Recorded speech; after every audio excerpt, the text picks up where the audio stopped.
My family gave me a very special gift. When I opened it, it was an eviction notice from my own house. I smiled as I returned the favor on their wedding day. The eviction notice felt like ice in my hands, its sharp edges slicing through the warmth of my birthday celebration. Just moments ago I was smiling, surrounded by my family, thinking this would be my best birthday yet. I'm doing well, and that's how my 30th birthday became the day my family betrayed me. Open it, dear. We're all so excited for you to see what's inside. My mother had urged me, eyes gleaming with what I now realize wasn't joy but anxiety. The elegant envelope looked innocuous, wrapped in silver paper with a delicate bow. The living room of my childhood home, the house I had spent the last few years renovating, was filled with familiar faces. My cousin Sala was perched on the arm of the sofa, watching me with an expression I couldn't decipher. My brother Jas stood by the fireplace, hands shoved deep in his pockets, avoiding my gaze. "Come on, Viv, we don't have all day," Sala chirped in her saccharine voice. I remember thinking how odd it was that she dressed so formally for a simple family gathering. When I tore open the envelope, still with the sweet taste of birthday cake in my mouth, the legal document inside made my stomach sink. Eviction notice. The words, large and cold, stared back at me. What is this? My voice came out as barely a whisper. Mom? Dad? My mother's face crumpled with a practiced grief.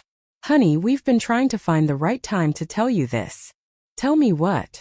I stood up, the paper trembling in my hands. Are you kicking me out of my own house? The house I've invested all my savings in. My heart pounded. Sala cleared her throat. Vivian, be reasonable. The house was never officially yours. The deed is still in your parents' names, and they've decided it's time for a change. A change?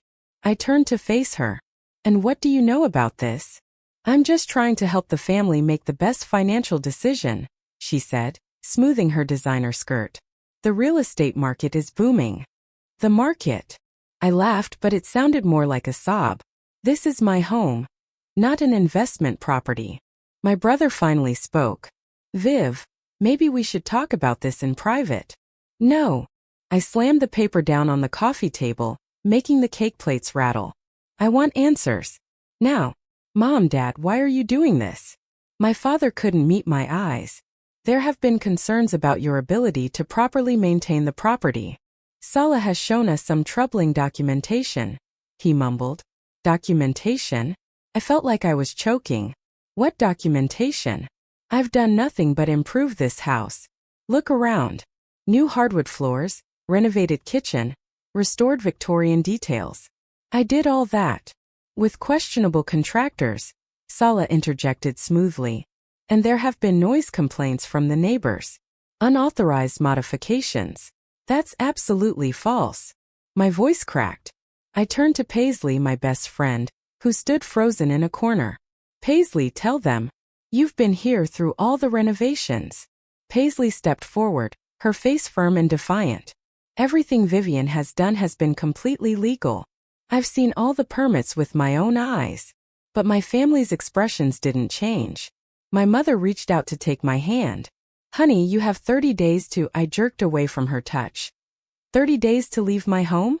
On my birthday. The room began to spin. How long have you been planning this? Sala straightened up, smoothing her perfectly tailored blazer. I think we should all calm down and discuss this rationally. The decision is made, Vivian. Fighting it will only make things more difficult. As I looked at her face, that perfectly composed mask of fake concern, something clicked. This wasn't just about the house. It was calculated, planned. Her formal attire, the documentation she mentioned, the way she positioned herself as the voice of reason. My voice was barely a whisper. Everyone. Out. Vivian, my mother began. Now. One by one they filed out, leaving only Paisley behind. When the door clicked shut behind my family, I slumped onto the sofa. The eviction notice mocked me from the coffee table. Paisley sat down next to me, putting an arm around my shoulders. This isn't over, Viv. Something here isn't right, and we're going to figure it out. I wiped my eyes, anger replacing the shock. You're right. Sala is behind this somehow. She's always wanted this house, ever since we were kids. I straightened up. And I'm going to prove it. I looked around at my beloved home, The walls I'd painted, the fixtures I'd restored, the memories I'd built here, and I made a promise. This wouldn't be the last birthday I celebrated in this house. Not if I had anything to say about it. The next morning after my disastrous birthday, I sat at my kitchen counter, staring at my phone. 17 missed calls from Mom, 5 from Jas, none from Sala, of course. You have to eat something, Paisley said, sliding a plate of toast in front of me. She'd stayed the night, crashing on my sofa like we used to in college. You can't fight this on an empty stomach. I pushed the plate aside. I can't eat. I need to find out. Find out what Sala's been telling my parents. My hand shook as I searched for my mother's contact in my phone. I'm going to call her. Put it on speaker, Paisley said, settling down beside me. Mom answered on the first ring. Vivian, thank God. We've been so worried. Save it. I interrupted. I want to know exactly what Sala's been saying about me. A heavy sigh crackled through the speaker. Honey, it's not just what Sala said. She showed us documentation about unauthorized construction, complaints from the neighborhood association. That's impossible. I slammed my hand on the counter. I have all the permits, all the approvals right here in my files. Who specifically has complained? Well, I don't have the complaints in front of me right now. Sala handled all of that. Of course she did, I scoffed. And did you even bother to verify anything? To ask me? Before ruining my birthday? Silence stretched between us. Mom, I said coldly, you're enabling all of this. She finally answered, her voice small. Sala said you're having financial trouble. That you've been cutting corners and taking dangerous shortcuts. I want copies of everything. Every document, every complaint, everything Sala showed you. Vivian, please try to understand. No, you try to understand. That house is my life. I've put every penny I have into it, and I'm not leaving without a fight. I hung up before she could respond. Paisley squeezed my shoulder. That's my girl. Now what? Now we gather evidence. I grabbed my laptop. I need to prove Sala is lying. My phone buzzed. A message from Jas. Meet me at Carlos Coffee in 30 minutes. We need to talk. 20 minutes later, I walked into Carlos Coffee. I spotted my brother in our usual booth, his face tense, guilty. You knew, I said, dropping into the seat across from him. You knew what they were planning. Jas ran a hand through his hair, avoiding my gaze. I found out yesterday morning. Mom and Dad swore me to secrecy. They said Sala had proof you were struggling, and you believed her. Of course they did. He leaned forward. Viv, there's something else. Something weird. Last week, I overheard Sala on the phone talking about property values and development opportunities in the neighborhood. My heart stopped. Development opportunities? Yeah. And listen to this. Her fiancé Valentin. His family owns that new luxury condo complex downtown. The pieces began to click. Our street was one of the last historic districts in the city, prime for real estate development. My house sat on the largest lot. She wants to sell it to the developers, I whispered. That's why she's doing this. There's more, Jas said. I did some digging. Sala's been meeting with the City Planning Commission. And guess who else attended those meetings? Mom and Dad. I nodded, feeling the rage boil inside me. They thought they were protecting me from financial ruin, but Sala was manipulating them. She'd convinced them that selling was the only way to save me from myself. My phone buzzed again. An email from Mom with attachments. I opened them quickly, the documents piling up on the screen. I showed them to Jas. The letterhead is wrong. The permit numbers don't match my records. She forged them. Keep your voice down, Jas warned, glancing around. Sala has friends everywhere. I don't care. This is proof she's lying. I stood up, feeling a new energy coursing through me. I have to show this to Mom and Dad. Wait, Viv, he caught my wrist. Sala and Valentin's wedding is in 2 weeks. Everyone will be there. Family, friends, business partners. If you're going to expose her, that's your moment. I sank back down into the booth, my mind racing. 2 weeks to gather evidence, to prove she was trying to steal my house and sell it to her fiancé's company. I'll help you, Jas said firmly. Paisley too. But we have to be smart about this. I nodded, determination replacing the despair. Sala thought she'd won. She thought I'd give up and accept this. But she had no idea what I was capable of. Walking back to my house, I called Paisley. Hey, you remember your friend who works at the city planning office? We need to talk to her. Now. The game had begun, and this time I was playing to win. The planning office smelled of stale coffee and printer ink. Paisley's friend, Amanda, pulled another file from the cabinet, adding it to the growing pile on her desk. These are all the development projects for your neighborhood in the last 6 months, she said, lowering her voice even though the office was empty. Including 3 from Valram Development Group, Valentine's company. I murmured. My hands froze on a familiar blueprint. This is my house. Paisley leaned over my shoulder. Look at the date. It was filed 2 months ago. Before the eviction notice, before any of this started. Amanda glanced nervously towards the door. There's something else. These signatures here.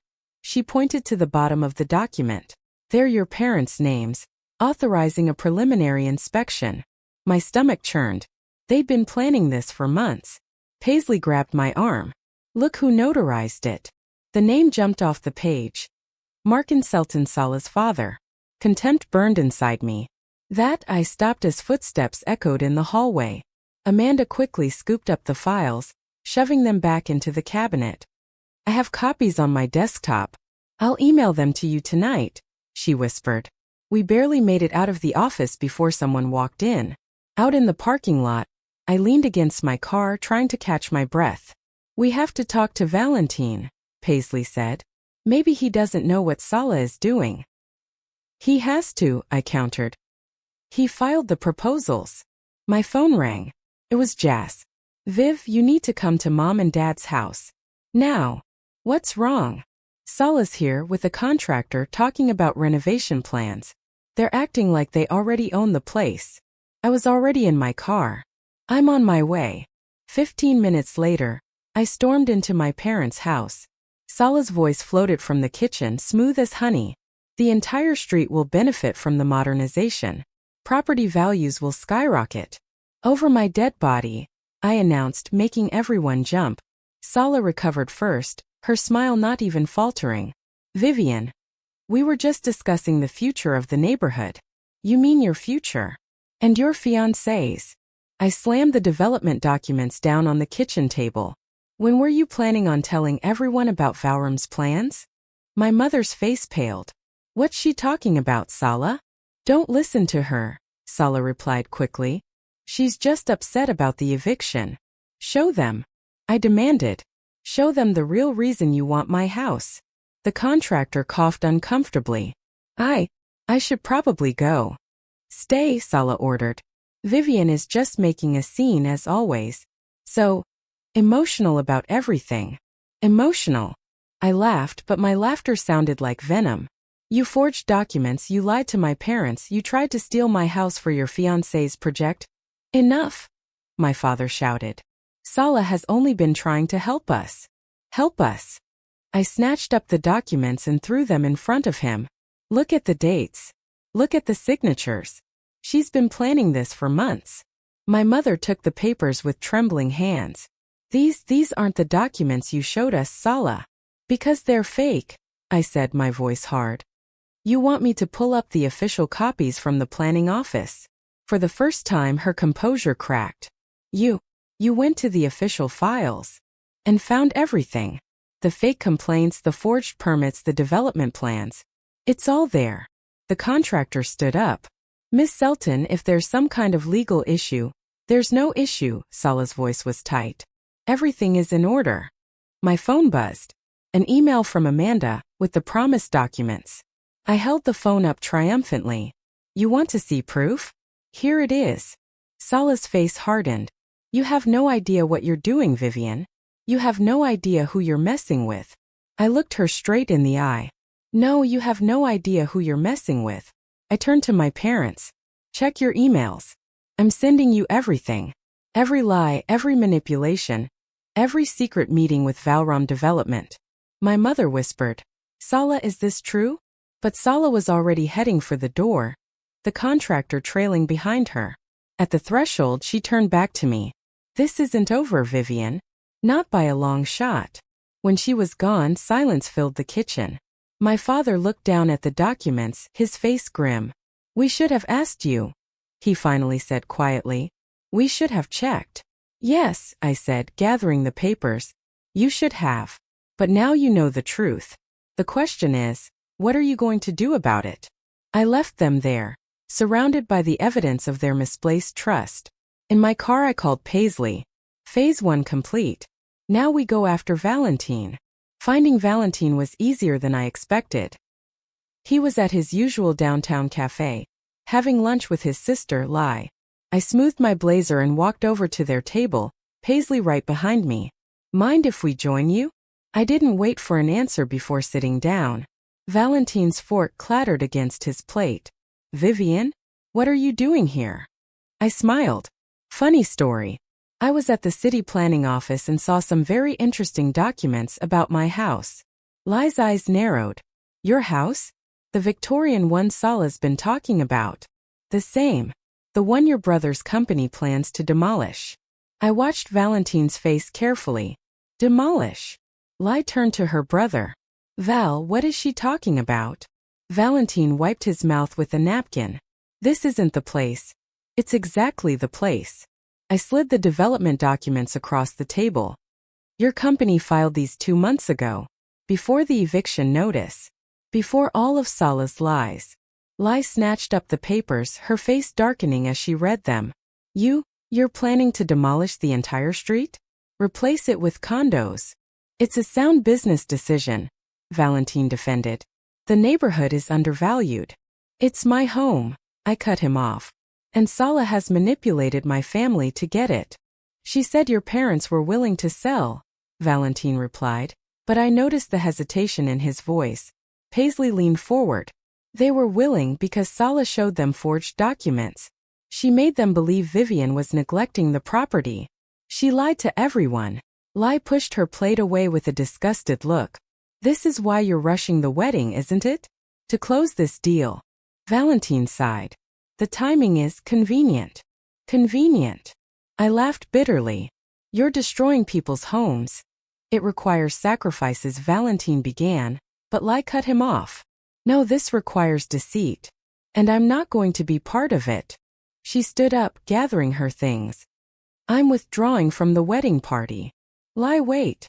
Valentine called after her, but she was already storming away, furious. I smiled sweetly. "Trouble in paradise? You have no right to interfere in my business," he spat. "And you have no right to my house." I stood up.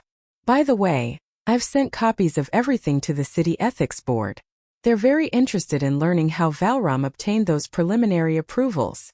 The color drained from his face. You're bluffing." "Try me." I dropped a business card on the table. "That's my lawyer's number. Use it." Outside, Lai was waiting by my car. "I want to help." "Why should I trust you?" "Because I've watched Sala manipulate my brother for months. Because I know exactly how she operates." Lai's eyes flashed with anger. "And because I have access to Valram's internal files." Paisley grabbed my arm. "Viv, this could be huge. What do you get out of this?" I asked Lai. "Justice.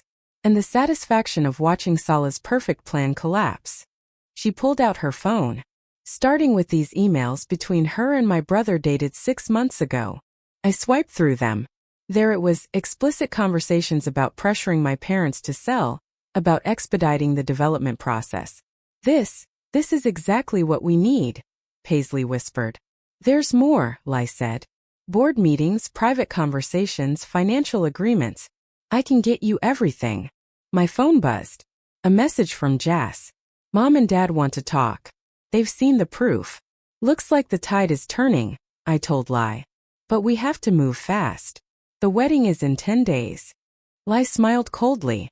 Perfect timing for everything to fall apart. "I'll send what I have tonight." As Lai walked away, Paisley turned to me. "Are you sure about this?" "Using her. She's using us too. But right now we want the same thing." My phone buzzed again. Unknown number. The message made my blood run cold. "Back off now or you'll regret it. There are things more important than a house." Paisley read it over my shoulder. "Viv. She's threatening you." She's desperate, I said, saving the message as evidence. And desperate people make mistakes. I headed for my car, my resolve stronger than ever. Let's go see my parents. It's time to show them exactly who they've been protecting. The pieces were falling into place faster than I'd expected. But Salah's threat lingered in my mind. This fight was far from over, and something told me the worst was yet to come. I woke to the sound of shattering glass. I jumped out of bed and ran downstairs.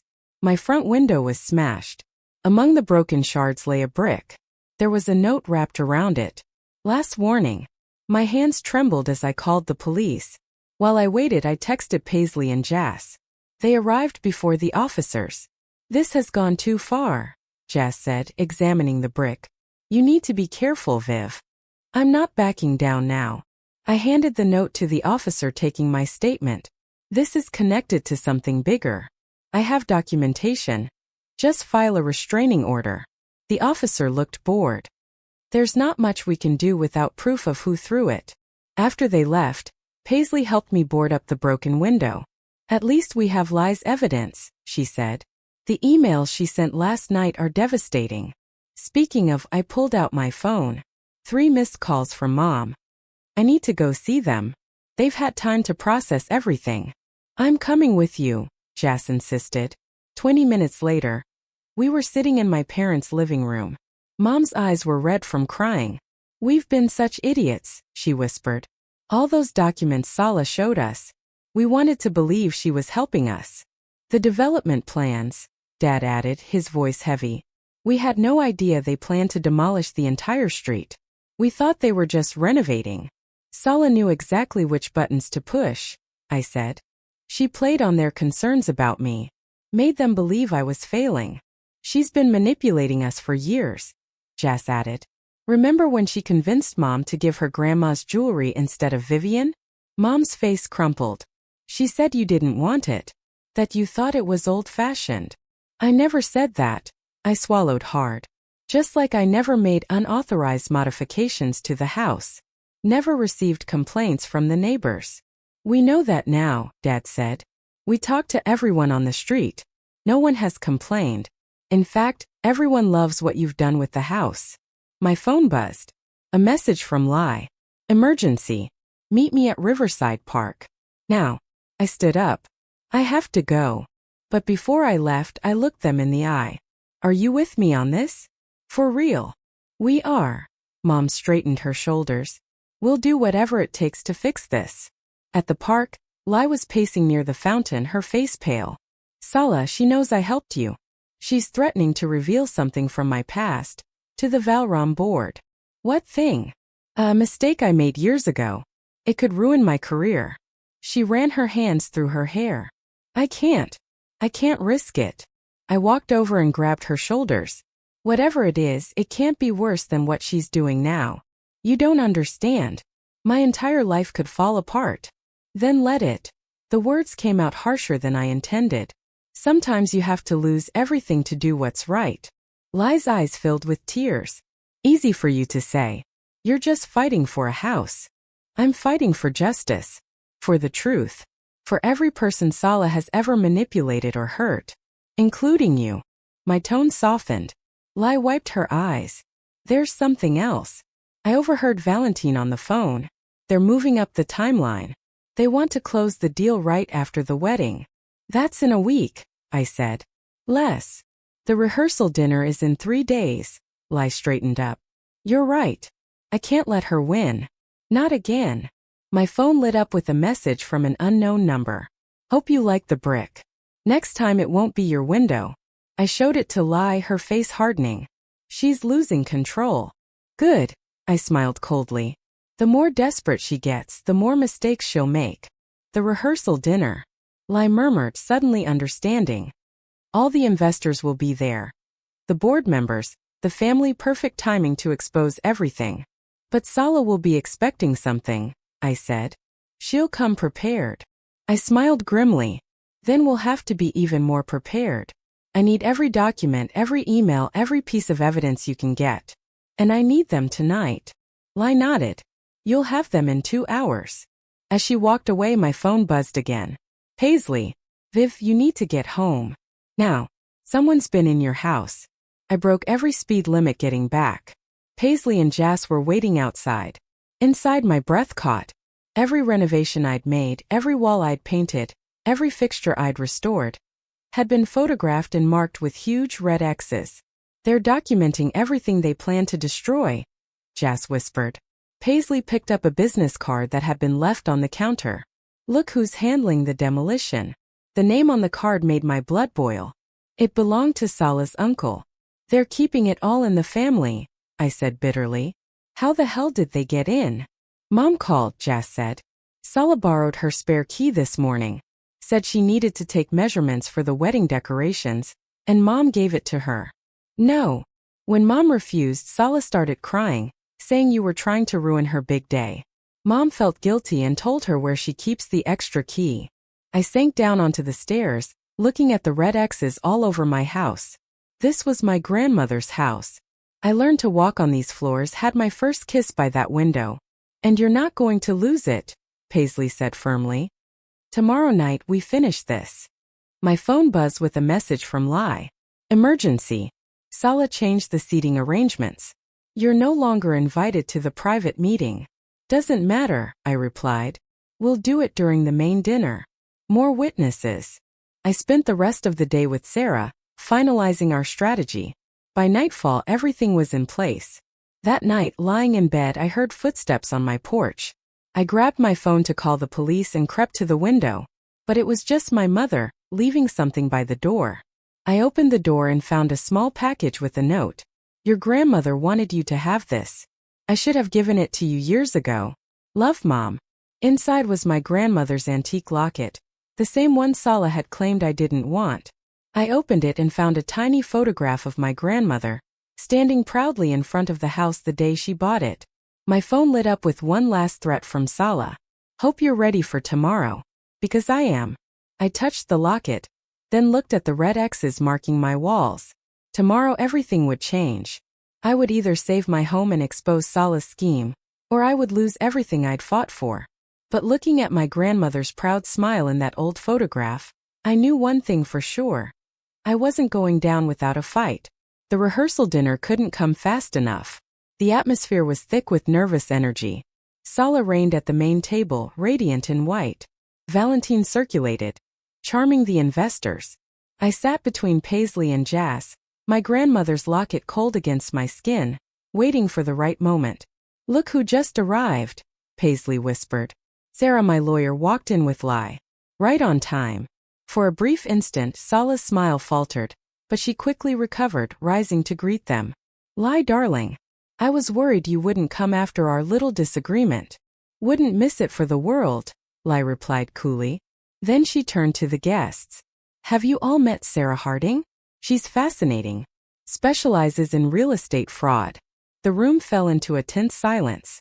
Valentine appeared at Salah's side, his hand tight on her arm.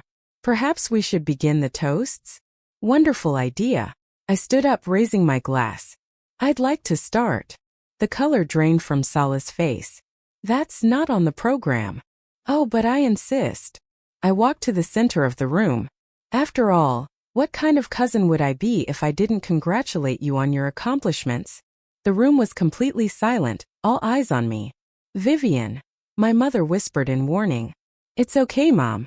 I'm just going to share some interesting documents with everyone. I nodded to Sarah, who began distributing folders to the investors. Consider it my wedding gift. Security, Salah shouted, but Lai was already blocking the door. Let's start with these emails. My voice rang out in the stunned room. Detailed plans to forge documents, manipulate my family, and steal my house for Valram's development project. Valentine stepped forward. These are private business matters. Fraud is never private, Sarah interjected. Neither is forgery. Which brings us to our second exhibit. Sarah placed more folders on the table. The fake complaints and the forged permits with notarized stamps unauthorized by none other than Salah's father. Salah's father stood up, his face red with fury.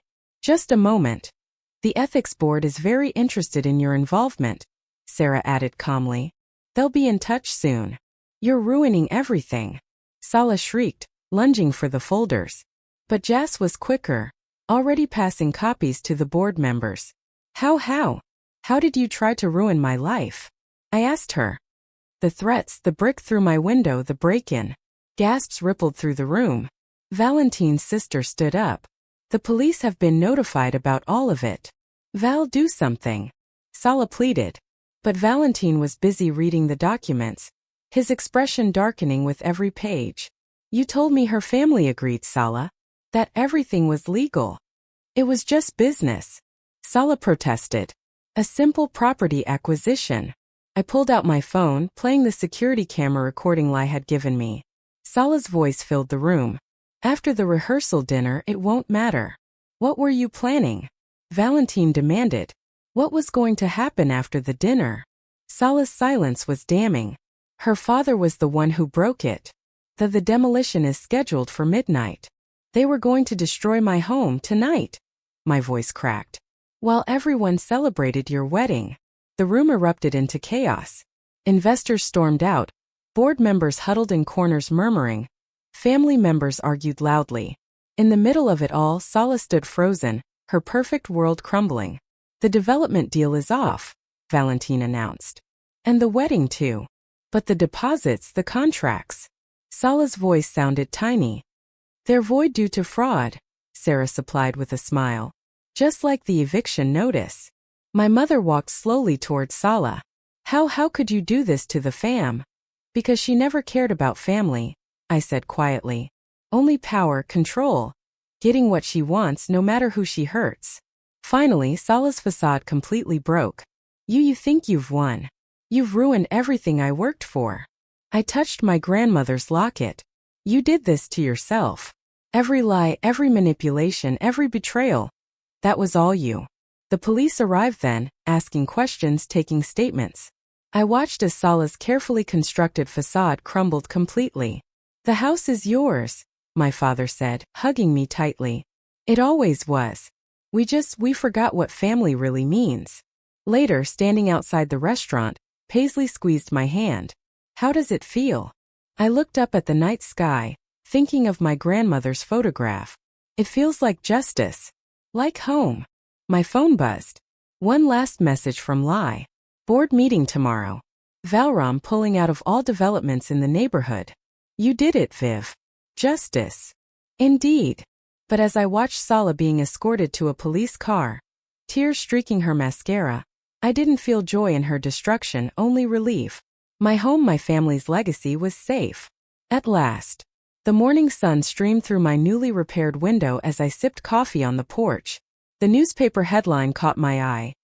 Valram Development faces investigation, CEO resigns. Below it, a smaller subheadline. Local woman charged with fraud, criminal conspiracy. My phone rang. Lai. Seen the news. Just reading it now. How are you holding up? Better than expected. The board appointed me interim CEO. Turns out, exposing corruption has its perks. A car pulled into my driveway. My parents. Mom carried a large box. Dad had what looked like photo albums. I'll call you back, I told Lai. Mom set the box down carefully. We were going through the attic. Found some things that belong here. Inside were pieces of my grandmother's life. Her journals, recipes, old letters. Dad opened one of the albums, pointing to a yellowed photograph. Here she is the day she bought this house. Said it was the proudest moment of her life. Until you were born, Mom added softly. She always wanted you to have it. The screen door creaked. Paisley walked out with more coffee. Look who just arrived. A police car pulled up across the street. Officer Martinez walked over holding a document. Miss Harding? We recovered some items from Sala's office. Things she took from your house. He handed me a folder. You should also know that she's accepted a plea deal. Full confession. Thank you. I took the folder. Inside were antique photographs I'd thought were lost years ago, stolen by Sala. The DA wants to know if you'll testify about the harassment, Officer Martinez added. I looked at my repaired window, remembering the brick, the threats, the fear. Yes, I will. The officer nodded and left. Mom touched one of the recovered photographs. Your 5th birthday. Sala was so jealous of your party, She threw cake at you. We should have seen the signs then. We all ignored the signs, I said. But we can't change the past.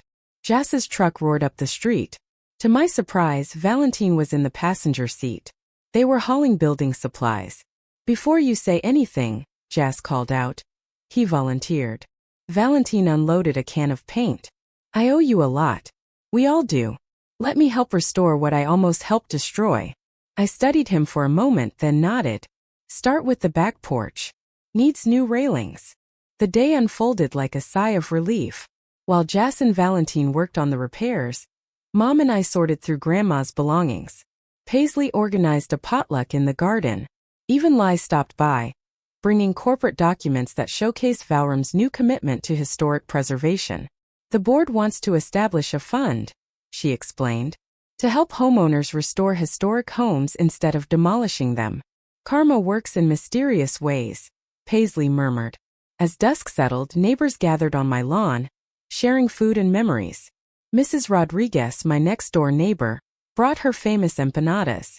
Your grandmother loved these. She used to host dinners like this all the time. The house was always full of people, full of life. I touched my locket, thinking of the photograph inside. Maybe it was time to revive that tradition. Dad raised his glass. To new beginnings. And old roots, Mom added. My phone buzzed. A message from Sarah. Plea deal finalized. Sala will serve time. The house is officially safe. I looked around at my family, my friends, my neighbors, and I realized something. This house wasn't just walls and windows. It wasn't just a property to be saved. It was a living, breathing home, full of memories and possibilities. You know, Paisley said, your birthday's coming up again. No surprise parties this time, I laughed. But maybe, Paisley grinned, maybe a housewarming? To celebrate it properly. I watched Jas and Valentine arguing good-naturedly over porch designs. Mom sharing Grandma's recipes with the neighbors, Dad regaling fascinated listeners with stories about the house. I like that idea, I said. A new beginning. The evening breeze carried the scent of jasmine blossoms, my grandmother's favorite. She'd planted them along the fence years ago, and like the house they'd endured. To new beginnings, I raised my glass. And to coming home. The assembled crowd echoed the toast, their voices blending with the chirping of crickets and the distant chime of wind chimes. This was what Sala had never understood, what no development plan could ever capture. The heart of a home, beating strong through generations. I sat on the porch steps surrounded by love and laughter, knowing that while the battle for my house had ended, the story of this home was just beginning. And this time every page would be filled with joy, not fear. With welcomes, not goodbyes. It wasn't just walls. It was family, the kind you're born with and the kind you choose. This was my legacy, my victory, my peace. And it was beautiful.